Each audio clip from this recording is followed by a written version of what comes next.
Very good morning, नमस्कार, सत श्री अकाल, आदाब, अस्सलाम वालेकुम आप सभी को। मैं रोहित रघुवंशी, आपका रीजनिंग मेंटर। क्या हालचाल, कैसे हैं आप लोग सभी? एक बार सभी के सभी कमेंट करके बताइए। सब लोग अच्छे हैं?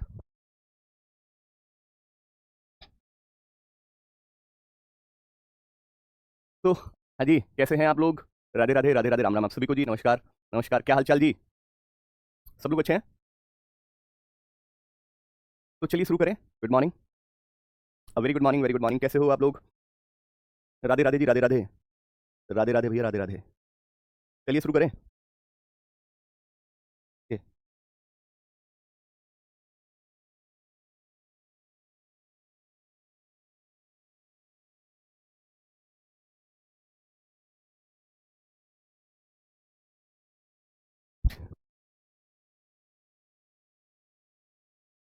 चलिए शुरू किया जाए।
हाँ बच्चों, आज बहुत दुखद, बहुत ही पीड़ादायक, और इवन हम इस चीज़ को मतलब वर्ड्स में नहीं एक्सप्लेन कर सकते कि भी एक एक बच्चे के लिए एक माँ का जाना बहुत ही दुखद होता है, बहुत ज़्यादा, चाहे वो कोई भी हो।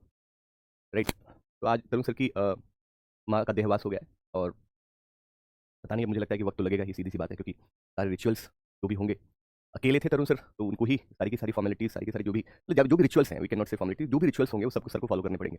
और वो अकेले हैं तो वही देखेंगे सब कुछ। तो मुझे लगता है कि थोड़ा वक्त तरुण सर को लगेगा आने में। तो आप सभी मुझे लगता है कि आप सभी तरुण सर का साथ देंगे, आप सभी इस बात को समझेंगे कि ये बहुत ही दुखदाई है, बहुत दुखदाई है। शायद ये देखिए, वैसे तो कोई रोक नहीं सकता, ये तो सबके साथ ही होना है, लेकिन उनके पिताजी भी कहीं ना कहीं 2-3 साल 3-4 साल पहले वो भी बेचारे देहवास हो गया था उनका भी। और आज माता जी का भी। वॉइस नहीं आ रही है? आ रही होगी, वॉइस आ रही होगी, वॉइस आ रही होगी। तो आप थोड़ा कॉपरेट करना, मैं बस इतना से चाहूंगा, आप थोड़ा सा समझदारी दिखाना। इस समय आपके सर को बहुत सपोर्ट की जरूरत है, आपके आपके प्यार और आपके स्नेह की बहुत जरूरत है। आप थोड़ा भी एक मैसेज उनको लिखेंगे ना, उनको बहुत अच्छा लगेगा कि सर हम आपके साथ हैं। आप परेशान मत होइएगा, आप आराम से जो है सारे रिचुअल्स करके अपने जो है वापस आइएगा, हम आपका इंतजार कर रहे हैं। राइट, उनको ताकत मिलेगी आपके प्यार और सपोर्ट से। चलिए मैं इतना ही कहूँगा, आगे बढ़ते हैं, फिर टॉपिक पे चलते हैं। स्टार्ट करते हैं। बाकी जो बच्चे को तो कोई फर्क नहीं पड़ता, जो सिर्फ सेल्फ है उसका तो कुछ कह ही नहीं सकते। बाकी देख लीजिएगा आप अपने अकॉर्डिंग। इस प्रश्न को देखिएगा, इस क्वेश्चन को देखिएगा जी, बिल्कुल बिल्कुल, इसमें कोई संदेह नहीं है।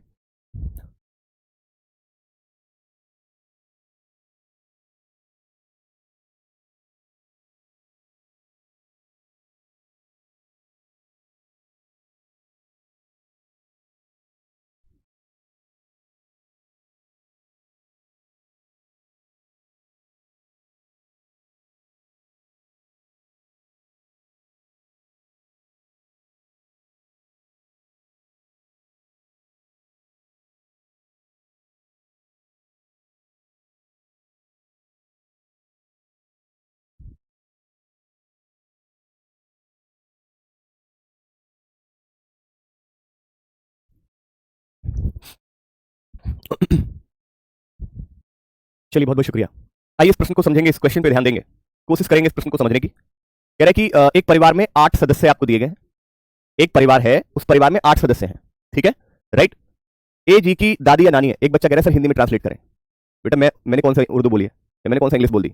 लेकिन मुझे तो ऐसा लगता है कि शायद तुम हिंदी को हिंदी ही नहीं समझते हो।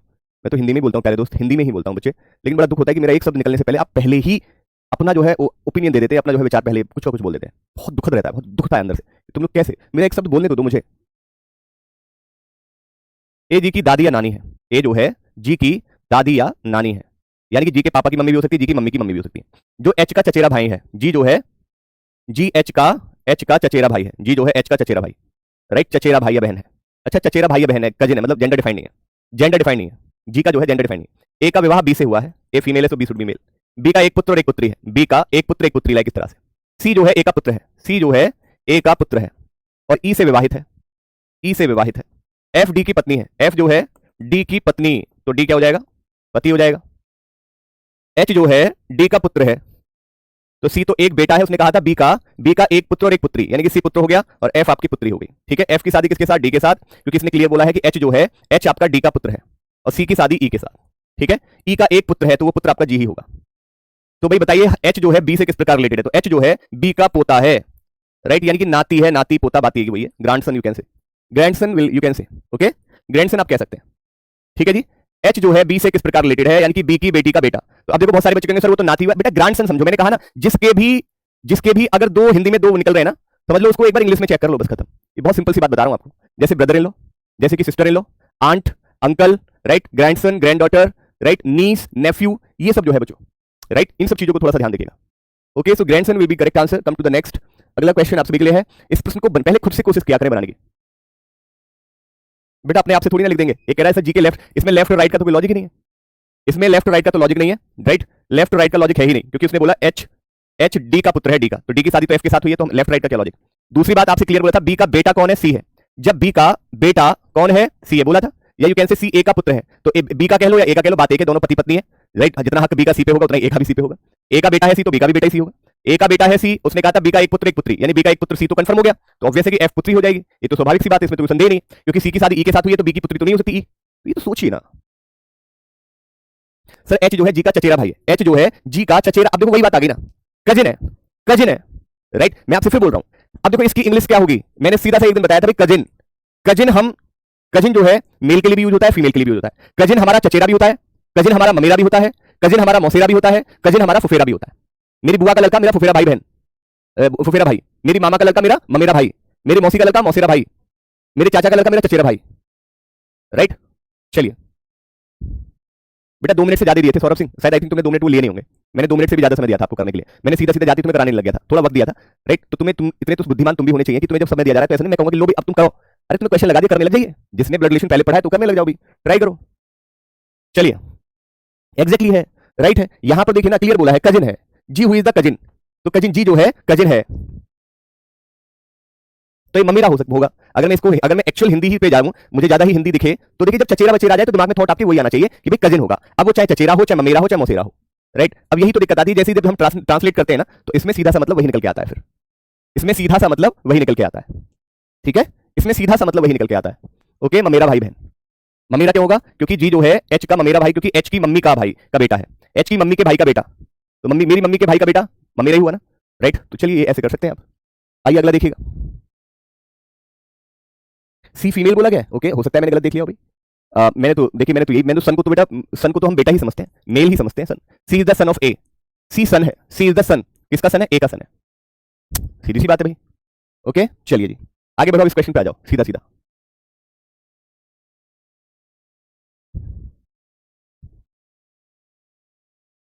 भाई याद रखिएगा, क्लर्क के लिए एज लिमिट 28 है और पीओ के लिए एज लिमिट आपकी 30 है, ये राइट, ये बात याद रखना थोड़ा सा, क्लर्क के लिए 28 और पीओ के लिए 30, और फिर इसमें एज रिलैक्सेशन है, ओबीसी के लिए 3 साल, एससी एसटी वालों के लिए 5 साल, लाइक इस तरह से, फिर एज लिमिट में छूट भी है। ठीक है जी, चलिए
10 लोग आपको दिए गए हैं, 10 लोग आपको दिए गए हैं, ABCDEFGHINJ are in the same family of 3 generations, only 3 couples are there in the family each with 2 children.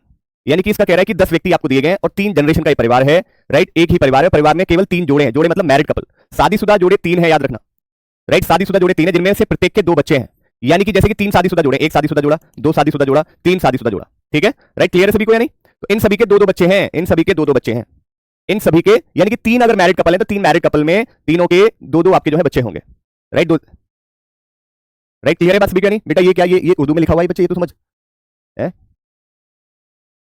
मुझे तो बड़ा अजीब सा लगता है कि पेरेंट्स कितना नाराज होते हैं तुम्हारी हरकतों से, राइट, मुझे ही अंदर से इतना गुस्सा आ रहा है कि भाई तुम कह हिंदी में ट्रांसलेट करें और ये किस लैंग्वेज में लिख रहा है यार, ये सच में, मतलब सच में समझ आ रही है बात सभी को नहीं?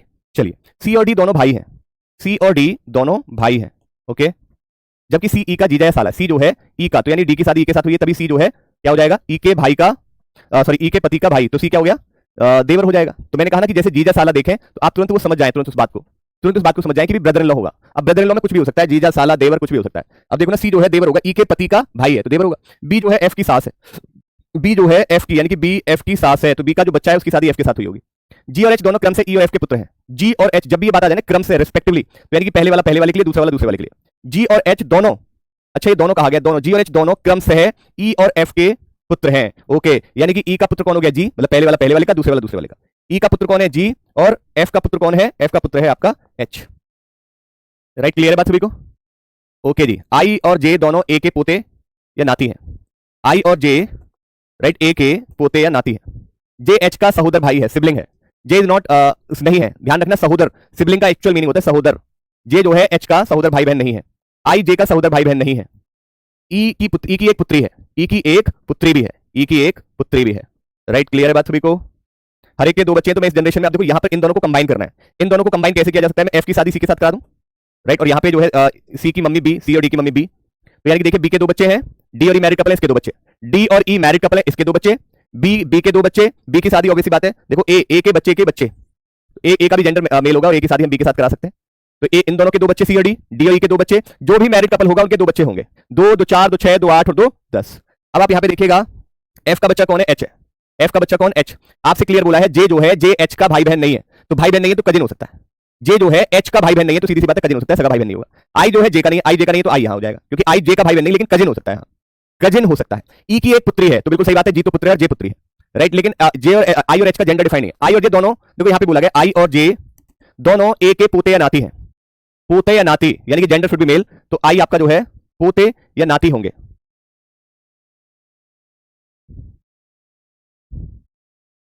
एक सेकंड रुकिएगा,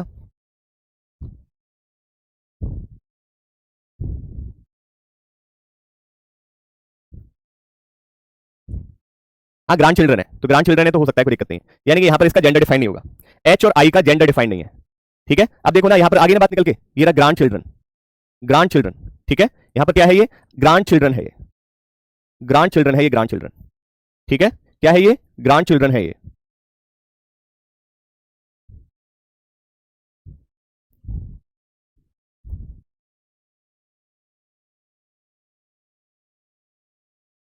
ग्रांड चिल्ड्रन है, राइट, ग्रांड चिल्ड्रन है ये।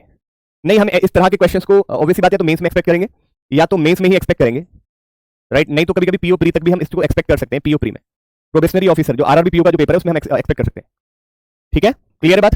देखिए कम टाइम में सब होगा, लेकिन बस पहले अपने थॉट को निकालिएगा, इसको दिमाग से अपने निकालिएगा कि आप ये बात पहले सोच के बैठ जाते कि अब ये कैसे होगा, राइट। चलिए, सी की शादी एफ के साथ हुई तो F should be female, C male है तो F should be female, right, clear है बात सभी को नहीं? तो देखो अब ध्यान से पढ़ना, देखो एक ही पूरा परिवार एक ही है, ठीक है, कह रहा है 3 कपल है तो एक कपल ये रहा, एक कपल ये रहा, एक कपल ये रहा, 3 कपल हो गए, कह रहा है विद 2 चिल्ड्रन, यानी कि प्रत्येक के 2 बच्चे, तो बी और ए के 2 बच्चे सी और डी और ई के 2 बच्चे जे और जी, एफ और सी के 2 बच्चे आई और एच, इनके जेंडर डिफाइंड नहीं है, राइट, ठीक है। चलिए, both C and D brothers, C और डी दोनों के दोनों क्या ब्रदर्स मतलब भाई है, ठीक है, जबकि सी जो है ई का जीजा है, साला है या देवर कह दो, तो सी का वो तभी पॉसिबल हो सकता है जब सी के भाई की वाइफ, भाई की वाइफ, तो सी जो है उसका क्या हो जाएगा, वही देवर कह देंगे हम उस बात को, राइट। बी जो है एफ की सास है, तो भाई एफ की सास तभी हो सकती है जब एफ की जिसके साथ शादी हुई है उसकी मम्मी, एफ की जिसके साथ शादी हुई है उसकी मम्मी बी यानी कि एफ की सास होगी।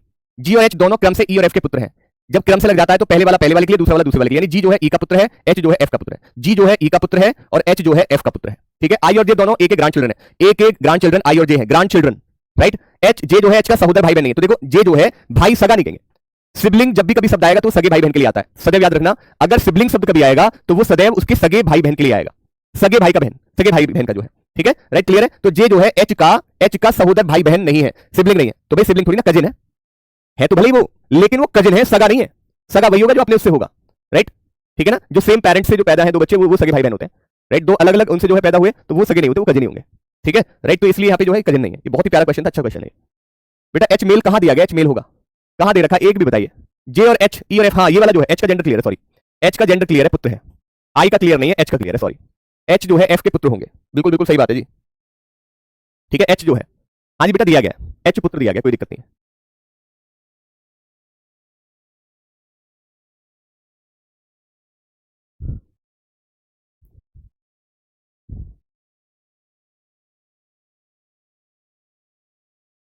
ठीक है भाई, क्लियर बात, सभी को क्लियर है तो बताइए। अगर ये बात क्लियर है तो भी यहाँ पे एच का जेंडर क्लियर है, एच का जेंडर यहाँ क्लियर है। जी जो है, जी ई का पुत्र है और एच जो है एफ का पुत्र है, पुत्र है, जेंडर इज क्लियर, ठीक है। चलिए, राइट, क्लियर है बात। चलिए, how is B related to the family. B जो है, बी क्या है, ए की वाइफ है, बिल्कुल सही बात है। सी की मदर है, बिल्कुल सही बात है। जैसे ही मैंने ये देखा कि दो ऑप्शन सही आ रहे हैं, दो ऑप्शन तो टिक होंगे नहीं, तो इसका मतलब ऑल ऑफ दीजिए होगा, मुझे बाकी चेक करने की आवश्यकता भी नहीं है, मुझे बाकी को किसी और को चेक करने की जरूरत नहीं है। फिर इतना तो मैं समझ सकता हूं कि भैया फिर तो कहीं ना कहीं इसमें क्या होगा, इसमें जो है सारे ही सही होंगे, आप चेक कर सकते हैं। ए बी जो है ई की मदर इन लॉ है, बी जो है ई के पति की मम्मी है, तो बिल्कुल सही बात है, बी ई की मदर इन लॉ।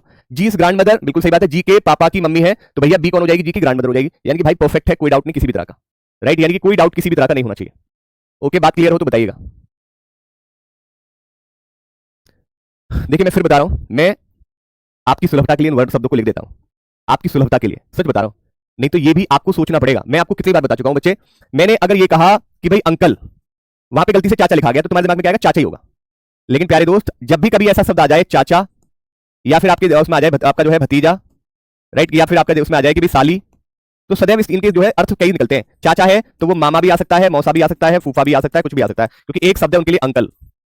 भतीजा है तो वो भांजा भी हो सकता है, क्योंकि उनके लिए एक जिसके लिए एक ही शब्द होगा ना इंग्लिश में, तो उसका जो है अर्थ आपको दोनों निकलेंगे, तो बात आपको सेम माननी पड़ेगी। साली है तो वो आपकी जो है ननद भी मान सकते हो आप उसको, राइट, और भाभी भी कह सकते हो उसको, यानी कि सिस्टर इन लॉ, क्योंकि इनके लिए एक ही शब्द है।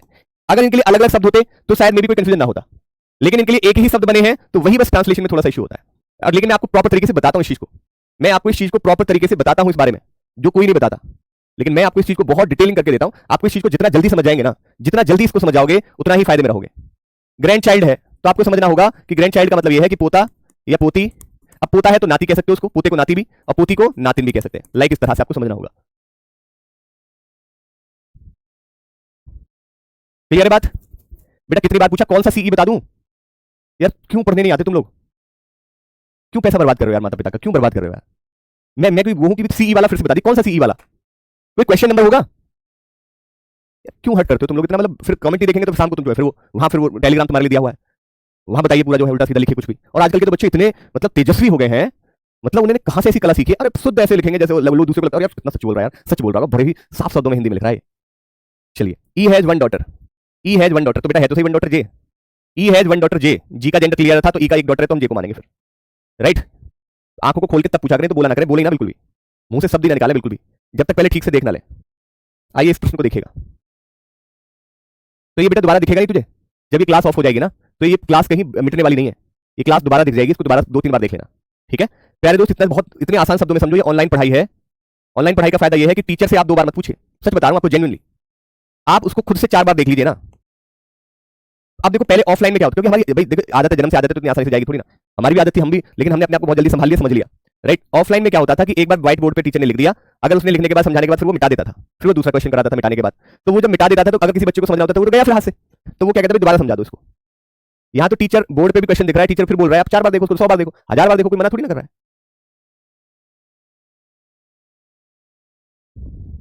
चलिए बच्चों, मैं समझ सकता हूं।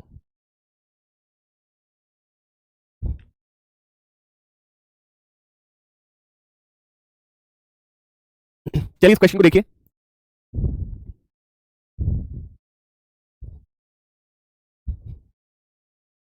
There are 7 members P Q R S T U and V in the family with 3 generations, there is a couple in each generation. याद रखना हर एक जनरेशन में तीन पीढ़ी वाला परिवार है, 7 इसमें सदस्य है, प्रत्येक पीढ़ी में एक मैरिड कपल है। हर एक जनरेशन में, अगर 3 जनरेशन है तो तीनों जनरेशन में एक एक मैरिड कपल होगा, एक एक शादी जोड़ा, शादी जो है शादीशुदा जोड़ा होगा, ठीक है। क्यू जो है पी की बहू है, पी के बच्चे की वाइफ, पी के बच्चे की यानी पी के बेटे की वाइफ, क्यू जो है क्या हो जाएगी, पी की बहू। जिसके दो बच्चे हैं, यानी कि पी के दो बच्चे हैं। यू जो है आर का पुत्र यू है और उसका कोई भाई बहन नहीं है, राइट। और यू का कोई भाई बहन नहीं है, यू वी से विवाहित है।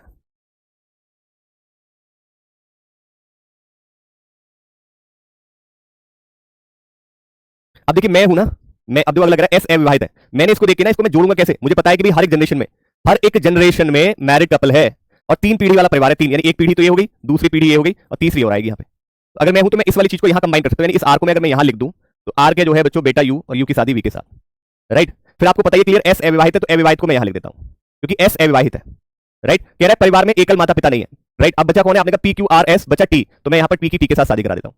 अब देखो इस लाइन का मतलब क्या होता है, परिवार में एकल माता पिता, एकल मतलब सिंगल पेरेंट नहीं होंगे, परिवार में सिंगल पेरेंट नहीं होंगे। सिंगल सिंगल का मतलब यह है कि अगर मेरा बच्चा है तो फिर मैं दोनों होने चाहिए, पति पत्नी यानी मैं और मेरी वाइफ दोनों होने चाहिए, तभी मैं कह सकता हूं मेरा बच्चा है। अगर मैं अकेला हूं मेरा बच्चा तो नहीं माना जाएगा, यानी कि अगर सिंगल पेरेंट नहीं होना चाहिए कोई भी परिवार में, दोनों होने चाहिए। सिंगल पेरेंट का मतलब है दो, सिंगल पेरेंट नहीं का मतलब दोनों हो। फिर अगर कोई बच्चा है इसके पेरेंट्स दोनों होने चाहिए, माता पिता दोनों, एक नहीं होना चाहिए कि पिता नहीं होना चाहिए माता के लिए नहीं होनी चाहिए, दोनों हो, इसका मतलब ये है। तो देखो जैसे पी और टी के बच्चे हैं तो इनके दोनों माता पिता पी और टी, यू के जो है इनके दोनों माता पिता आर और टी, तो कोई भी सिंगल पेरेंट है भी नहीं। टोटल 7 लोग, 2 3 5 2 7। और देखो हर एक जनरेशन में मैरिड कपल, इस जनरेशन में पी की शादी टी के साथ और दूसरी जनरेशन में आर की शादी क्यू के साथ और तीसरी जनरेशन में यू की शादी वी के साथ, हर एक जनरेशन में मैरिड कपल भी है, ठीक है, राइट। क्लियर बात सभी का नहीं? चलिए यू का कोई भाई बहन भी नहीं है, बिल्कुल क्लियर सी बात है, कोई दिक्कत भी नहीं है इसमें। चलिए जी, तो how is T related to R if P is female, यदि पी जो है फीमेल है, पी अगर फीमेल है तो भैया तो टी मेल हो जाएगा, तो टी जो है आर का कौन हो जाएगा, आर के टी जो है पिताजी हो जाएंगे, पिताजी यानी कि फादर साहब हो जाएंगे। ए ऑप्शन करेक्ट है, ठीक है, राइट। क्लियर बात, बात समझ आ रही है तो कमेंट करके बताओ अगर ये बात क्लियर है तो। इस क्वेश्चन को देखिएगा,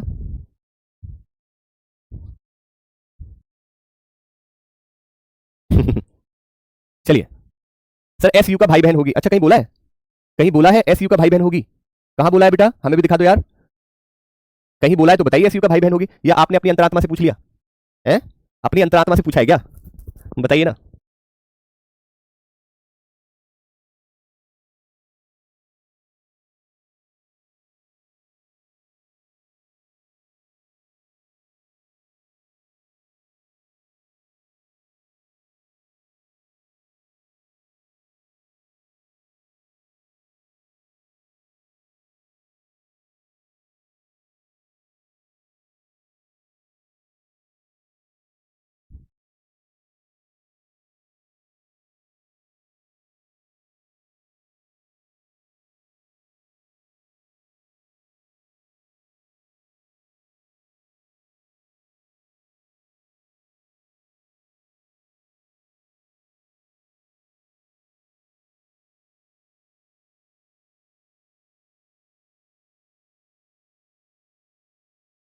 नहीं उसके लिए कोई रूल नहीं है, उसके लिए सिर्फ इसका दिमाग का काम करना हो, दिमाग का काम है सारा का सारा, मतलब इसके लिए कोई किसी तरह का नहीं है। लॉजिकली आपको सोचना होगा कि हम कहां पे इसको एक कनेक्ट कर सकते हैं, कहां इसको एक कनेक्ट दे सकते हैं, ये आप थोड़ा सा सोचना पड़ेगा आपको, ठीक है, ये थोड़ा सा सोचना पड़ेगा। जैसे कि यहां पर मैंने क्यों सोचा था कि मैं इसको यहां जोड़ सकता हूं, क्योंकि मुझे कहीं और लग नहीं रहा था, मेरे दिमाग में दो बातें एक साथ चल रही हैं। एक तो ये वाली बात है कि एकल माता पिता नहीं हो कोई भी, दूसरा मुझे पता है कि हर एक जनरेशन में मैरिड कपल होना चाहिए, हर एक जनरेशन में मैरिड कपल होना ही चाहिए। तो मेरे सबसे बेस्ट मुझे यही लगा कि मैं इसको यहां रख के देख सकता हूं। तो ये देखो ये इसकी शादी इसके साथ हो जाएगी, तो इस जनरेशन में मैरिड कपल मिल जाएगा, और इसका बेटा यू है और यू की शादी वी के साथ, तो अगली जनरेशन में भी मुझे एक जो है, तो यानी कि 3 जनरेशन है, तीनों जनरेशन में एक एक मैरिड कपल मेरे पास है, तीनों जनरेशन में एक एक मैरिड कपल मेरे पास है। ओके, आइए come to the next. There are 9 members A B C D E F G H and I in the family with 3 generation. याद रखिएगा ये जो कुछ इंपॉर्टेंट पॉइंट्स है ना, राइट, इनको थोड़ा ध्यान देना होता है कि 9 लोग हैं इस परिवार में, परिवार में 3 पीढ़ी का परिवार है, यानी 3 जनरेशन का परिवार है। परिवार में केवल 6 मेल हैं, तो सीधी सी बात है बाकी 3 क्या होंगे, फीमेल होंगे। 6 अगर मेल है तो 3 ऑब्वियस है कि फीमेल ही होंगे, इसमें तो कोई संदेह है भी नहीं। डी जो है आई की दादी या नानी है, आई की दादी या नानी होगी, ओके, जिसकी कोई संतान नहीं है, यानी कि इसने क्लियर बोला है आई का जो है, I who has no children, I का कोई बच्चा नहीं है, ठीक है। बी ए की पुत्री है, बी जो है बी ए की पुत्री है, ठीक है, जिसका जीवन साथी जीवित है, यानी ए का जीवन साथी है, तो मैं इसको दिखा देता हूं, रिप्रेजेंट करता हूं, ए का जीवन साथी है, मैरिड कपल है। आई जो है जी की पुत्री है, आई जी की पुत्री है, देखिए आई जी की पुत्री हो सकती है, लेकिन ये जरूरी नहीं है कि डी का ही जो है डी का जो बच्चा जी होगा, राइट। आई जो है आई जी की पुत्री है, यानी आई का जेंडर क्लियर है, लेकिन ये जरूरी थोड़ी ना कि डी का बच्चा जी होगा, डी के बच्चे की शादी जी के साथ हो सकती है, ऐसा भी हो सकता है, ठीक है, तो इसको हम बाद में देखेंगे। चलिए आगे आप सभी से कह रहा है कि